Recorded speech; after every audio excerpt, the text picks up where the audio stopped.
I think, one of the challenges for us always is, how do you do what you can. lead a life and be a Christian at the same time? Sometimes we find we create, at least in our own minds, dichotomy. So today we're going to talk about winning in business without losing in life, and I'm going to introduce Joseph Warren.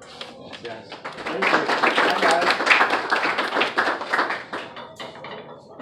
Do we want to use a microphone, or do you all hear me just fine? So I can project.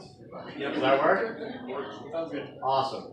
Well, normally I walk over to a table and I introduce myself before we start, but you guys are all like in like these little bubbles or cliques today, and I was like, I could feel a little rude if I just walk over and sit down in that chair right there. So, unless that was for me, was that for me? That's for me. It was planned. I just felt that. That was awesome.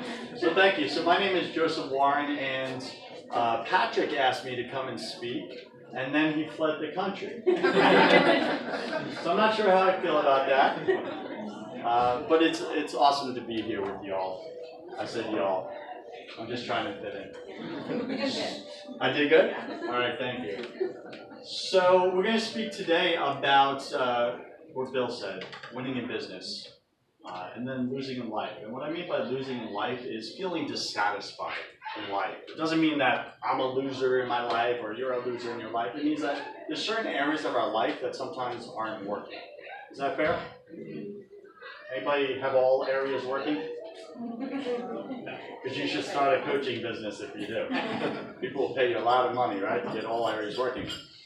So with that, I'm going to start with my background story. And I really want this conversation not to be about me, even though I was asked to speak about my life. The reason why I'm going to speak about my life is really because I want you to see how God has shown up in my life and throughout my life, even when I was far away from Him. Okay? And I'm really hoping that you resonate with those times in your life maybe when you have stepped away from God a little bit. Has anyone ever done that? Or am I the only one? You can say it proudly. Like, hey, I'm human. Right? I don't have it all figured out. Occasionally, I rebel. Anyone? Any rebels in here? All these little half hands. What is this stuff? If you're a rebel, you do it like, boom, I rebel sometimes. So I really want us to get that we're all the same in our struggles. We're all the same in our struggles, and we forget that sometimes, don't we? Doesn't it feel like you're isolated when you're going through something? Like you're the only one experiencing that thing? By the way, thank you for eye contact. You do a really good job. Yeah, you may be my go-to person. Oh no. All right, so I'm going to start with childhood. I'll fast forward it. I'll spend about 15 minutes. Hold me accountable, would you? Could I ask you for that? Look at these guys. They're pulling out clocks and phones. I'm not sure what I just got myself into. They're like, time's up. Sorry, buddy. All right, so we'll do the backstory for about 15 minutes. And then what I want to do is we'll try an exercise. And I really want this to be more about you guys and what you're going through in your lives right now and where God is showing up, okay? And then we'll do some Q&A. Because I hope you have questions about life in general, unless you have it all figured out, I don't know. What's the age range, just so I know who I'm speaking with? What is the youngest age here? 19, is that what you said is so sheepishly? 19 years old, be proud, awesome. And the opposite spectrum, I don't want to say oldest because someone may get offended, but I don't care. Who's the oldest here? What are you, 22? A little more than that. I'm almost 77. Got it. Who's the second oldest? Because you're an outlier. You get that, yes? I don't count. Bill doesn't count. Out of the young adults. What's 32. So we have 19 to 32 is the general age in your group? Wow, your experience. All right, cool. So I was raised in a very Catholic home. And it was a loving family that I was raised in. There were 6 of us. 3 boys, 3 girls. Isn't that just so nice? Very Catholic, yes. Catholics are virile. We know how to we took God's commandment literal, right? Multiply. That's what we do. All right, so with that, loving family, I was raised by a Marine Corps father. And after he got out of the Marines, he took on Catholicism, and he put Marine Corps training and Catholicism together. What do we call that? Redundancy. Right? So I had rules on top of rules and discipline on top of discipline, stand-up boy, soldier, right? All this stuff. When you pray, when you do the rosary, it's all this. And it was a very controlled environment. Are you picturing it? Got it. Anyone resonate a little? Got it. Okay? So you know what that's like, right? And the way God was initially introduced to me as a young boy was more the God of the Old Testament. Judgment, wrath, condemnation, punishment, hellfire. Well, I found it really difficult to love a tyrant. Right? And unfortunately, that's how God has been presented to many of us. And it's not our parents' fault. Their parents did the same to them. And it's 2 to 3 generations of this being passed down. So I had that. And I had never fully experienced God in a real and tangible way. I feel really weird speaking to the back of your head. But yet I have to stay in the frame. Any chance y'all can turn your heat a little? Maybe your chair? He's like, is this better? It is, but it looks very uncomfortable.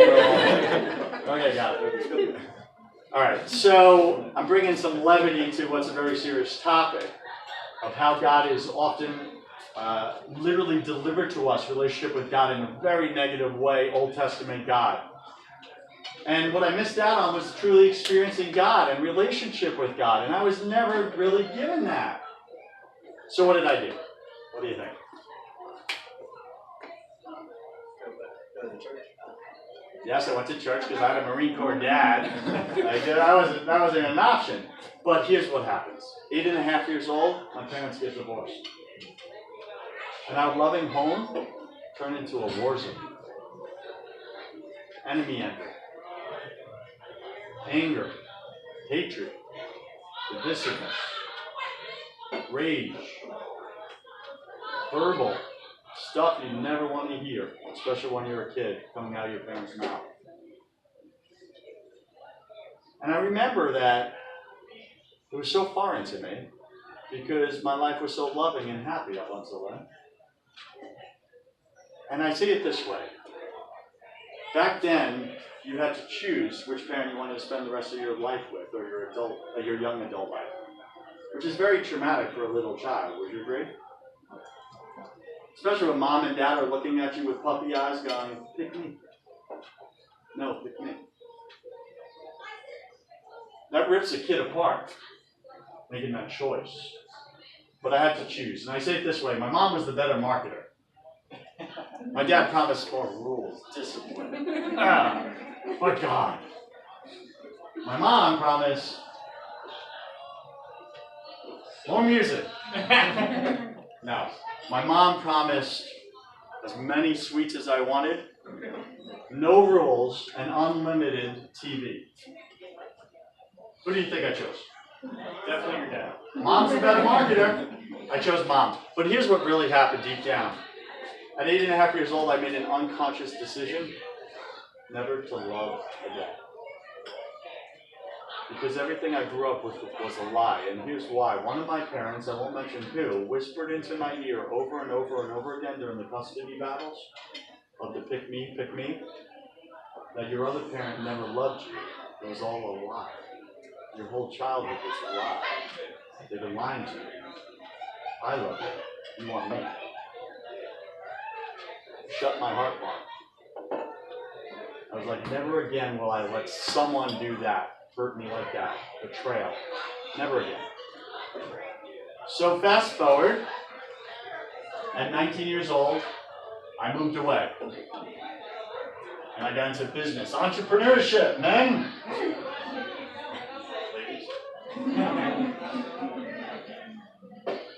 And I said I want my life to be different because I grew up in poverty. And I said I want 3 things in this life and I'm going to go get them. I want to be happy, I want to be healthy, and I want to be wealthy. Bingo. What are we, related? I can track pretty good. There you go, right? So this is what young men want. We want to conquer the world, and we're invincible.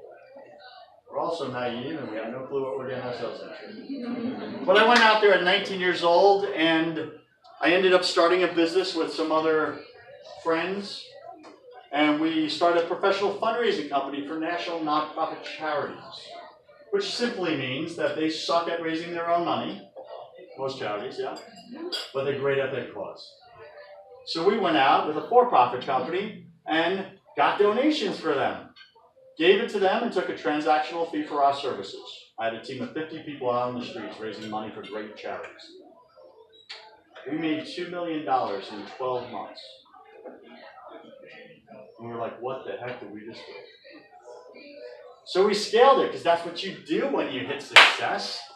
We scaled it into multiple cities, 2 million, 2 million, 2 million, 2 million. And then I burnt out at the early age of 25.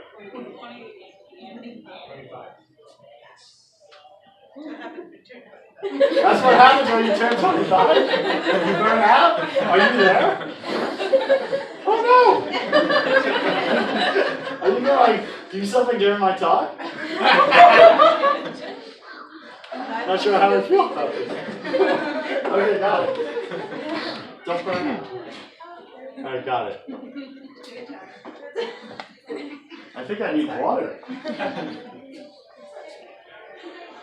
Okay, so I burnt out. I was working 110 hours a week at that time. Burnt out, I left the company and I semi-retired for 5 years. Because I could. Well, what do you do when you got money? You're 25 years old and you're really green behind the ears. Go to Las Vegas. What is that? You got to check it. No one's wrong here. Well done. So I made a lot of bad choices, yes? And oh, by the way, I left out a detail. At 19 years old, I abandoned God. He was gone. Why? Because I never had a relationship with him. What was the point? So I went out and I got 3 new gods. I worship the gods of success, pleasure, and money. And guess what? I got all 3. All 3 of them. I had the money, the cars, the women. I had what every young man wanted. And do you know that I was the most depressed, angry, disconnected person you would ever meet? Contemplated taking my own life? But I had everything that society said would make me happy. I went and got it. Why wasn't I happy? Anyone? I was like, no purpose in life. No purpose in life, for sure. Other than pursuing the pleasures of the world. Isn't that a purpose? Where do you go from there? Where do you go when you get to a place where you ask yourself, is this all there is? Because FYI, whether you know it or not, you're all chasing that illusion. True or true? It's just what's so. Why? Because society tells you it's going to make you happy. I am evidence. It's a lie. It's all a lie. God, your creator, is the only one that can fill that God-sized hole in your heart that we each have. Not all that stuff. So fast forward, I became completely godless, and I tried to get more of, because what do you do when you're unhappy and stuff, even though you got the dream? Get more stuff. You try to get more stuff because obviously you don't have enough. That's the problem.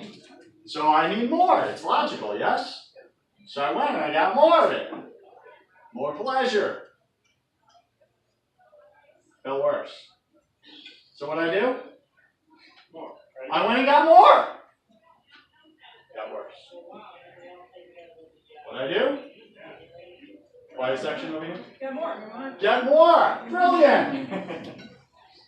And eventually, I completely hit rock bottom. And within 2 weeks time frame, I don't know how it happened, but God stepped into my life. Even though I had turned my back on Him and He had no part, no place in my life. I didn't pray anymore. I didn't think of Him at all. It got so bad that I got so curious, because you know what happens when you're in an idle mind, right? You got money, you got all this stuff, and you got nothing to do. Yeah, you go to the dark side. And I did. It got so bad because I wanted to try all these new things, because I was a very curious young man. So I would try all these new things, and it got so bad, and I'm not proud to say this, but I want to say this with full transparency. And one of my buddies was into some really dark work. And I was like, hey, I want to try that. What was it? He was a bodyguard for high-end escorts in Scottsdale, Arizona, which is where I was partying for 5 years. So ladies, I apologize for that. But that's what I did. And I carried weapons. And it ended with a brutal fight in a hotel with a gentleman who outweighed me by 100 pounds and was strangling me to death and was high on what's called PCP back then, which is a drug where you don't feel pain. And it's really difficult to fight a guy 100 pounds more than you who doesn't feel pain. And he was strangling me to death and whispering in my ear, how does it feel to die? And I had gone so far into the darkness, do you know that I didn't even think of God once in that moment? I didn't see no light at the end of the tunnel. I didn't call out for help. I was one breath away from eternal suffering. One breath from hell. And I get that now. I didn't get that then. But God reached into my life and He cleared out all my distractions. Within 2 weeks, I lost all my money, cars, girls, everyone abandoned me, all my friends. And I had no freaking idea why that happened. And by the way, I walked out of that hotel room alive and blind in one eye, blood gushing out. And I was blind for 2 weeks in my eye. So God did that. I didn't ask for the help. But I was the lost sheep, that one, that He leaves the 99 for to come and find. Are you that one?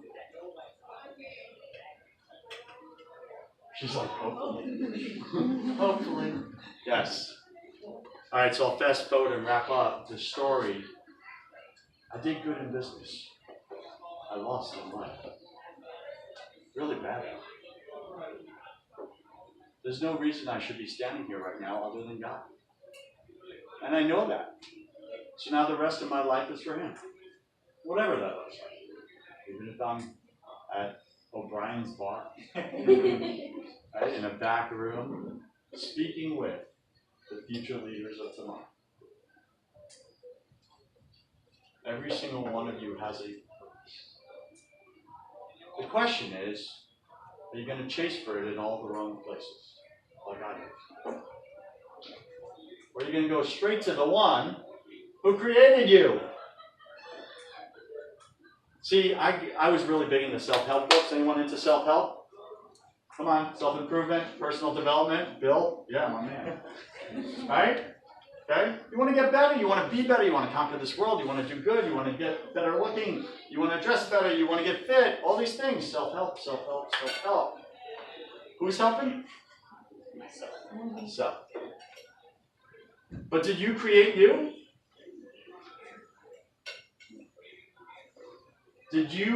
Who got you into the situation you're in right now in the areas of your life that aren't working?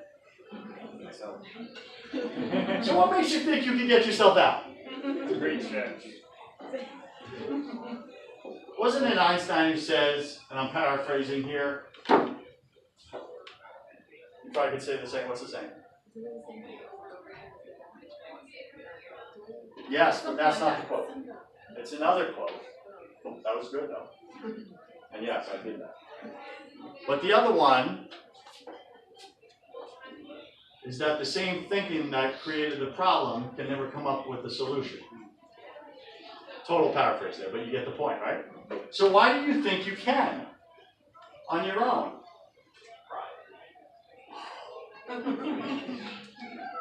Yeah, the original sin.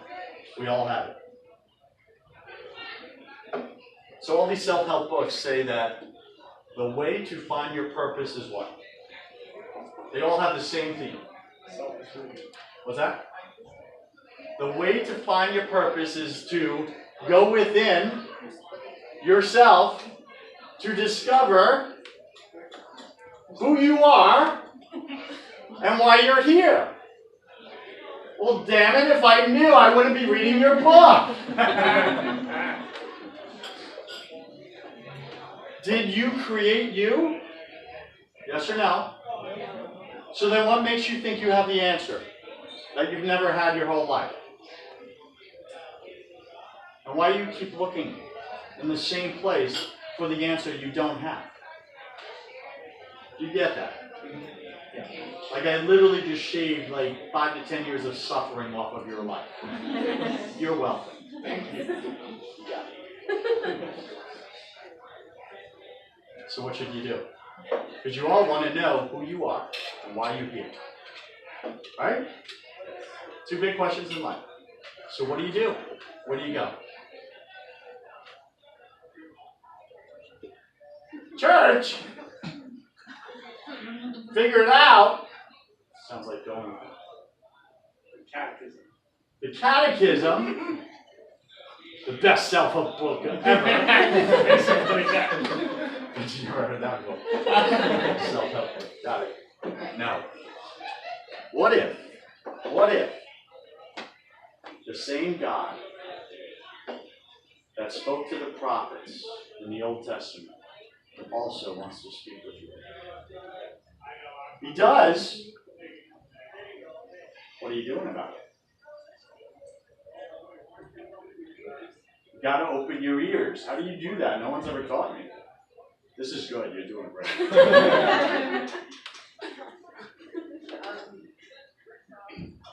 let him talk. Be silent. Stop telling him what you want. Listen for what he wants. But that's how we were taught to pray, is the opposite of everything you just described. Not it. Does something happen without me knowing? How were you taught to pray? I was taught to pray rote prayers. Say again. Rote prayers. Rote prayers, like repetition, read them. Yes. Litanies. Love litanies. It's like a big to-do list. Yes. How's that going? It didn't work. But didn't work. that worked. That worked. Tell me more. Well, you have to go through the experience you went through, and I found God when I was all the way at the bottom of my life, and I was hopeless, and I didn't know where to look. And I actually, unlike you, looked to Him because I didn't know where else to look. She just made herself better than me. I did, yes. I didn't have. I'm not sure how I feel right now. I didn't have anything else to lose except to trust Him. Wow. Would you like to take over? That's awesome. It's beautiful. Do you know your purpose? What is it? My purpose is to be exactly like Jesus the rest of the world. What does that look like? For I'm me, not challenging you. I'm For asking. me, it's to find fulfillment in my job. I am a surgeon, and I try to be the best doctor that my patients have met.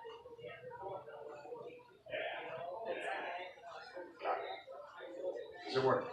It's working. It's working. Hold on. Yeah. Who here is struggling with something? Who's courageous enough to admit it, that they're human? Like, can we get real? Would you like to actually walk out of here with a breakthrough in your personal life? Or would you just like to hear another speaker? You tell me. Because I got plenty more stories, everything like that. Or would you like to actually have a breakthrough in your life? Let's break through. Let's break through. Go for it. Is it okay that she speaks on behalf of everyone?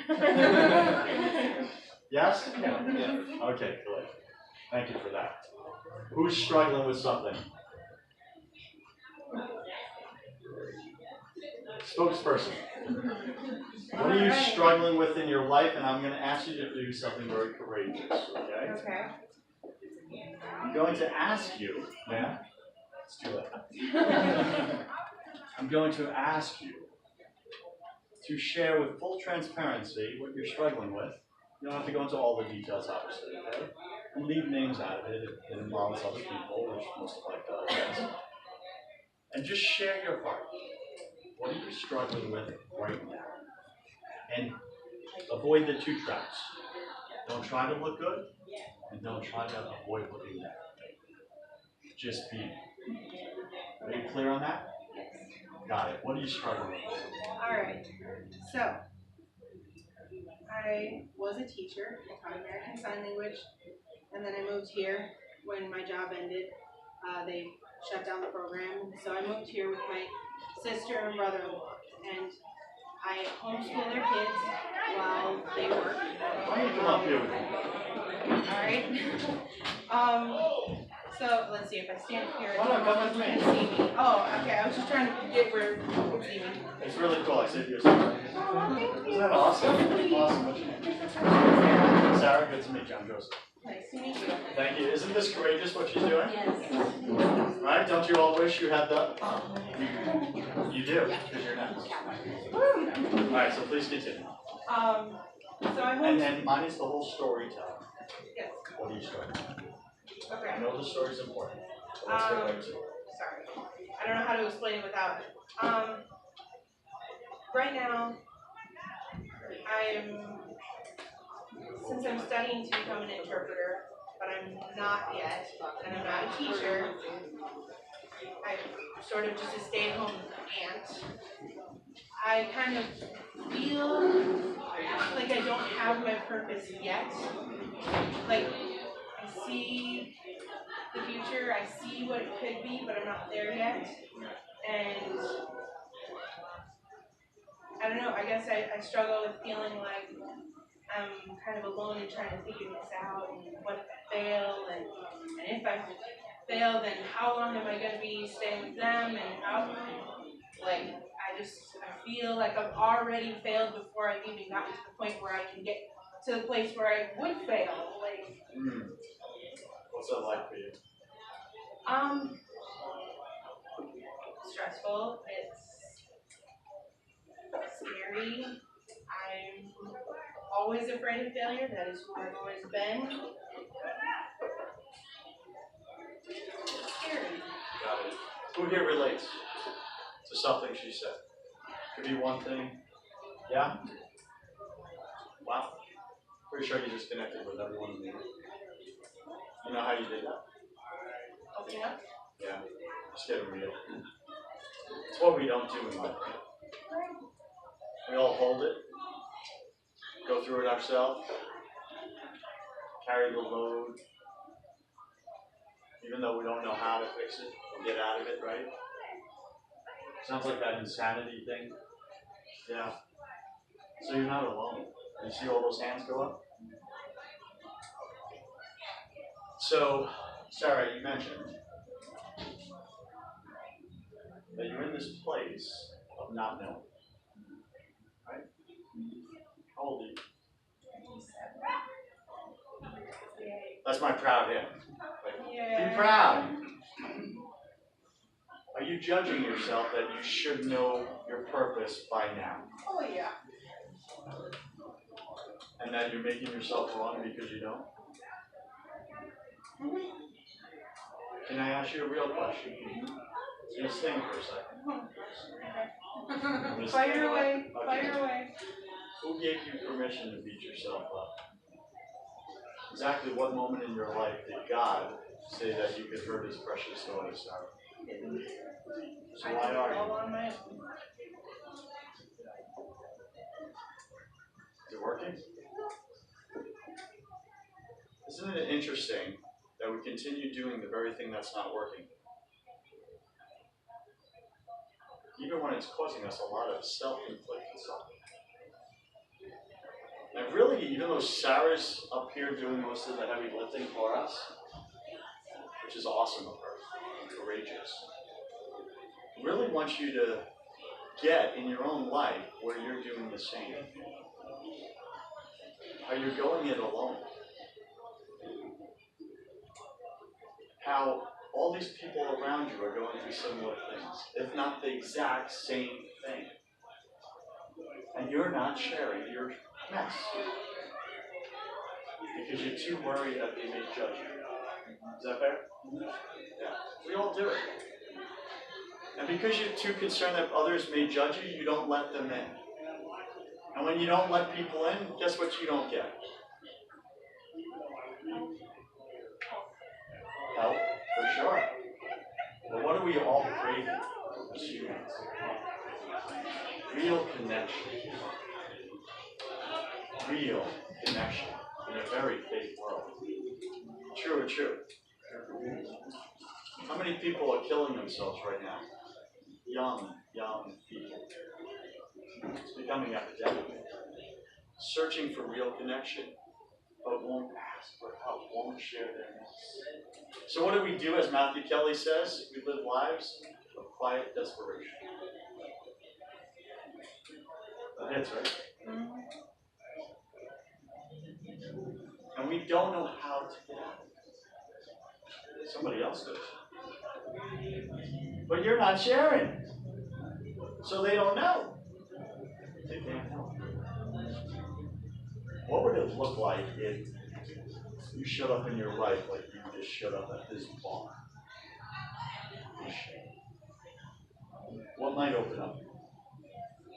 Well, I would connect with more people. They wouldn't feel alone. I wouldn't feel alone. We could help each other in this struggle of life. It is a struggle, right? Find a purpose that is not going to teach Because your job and your purpose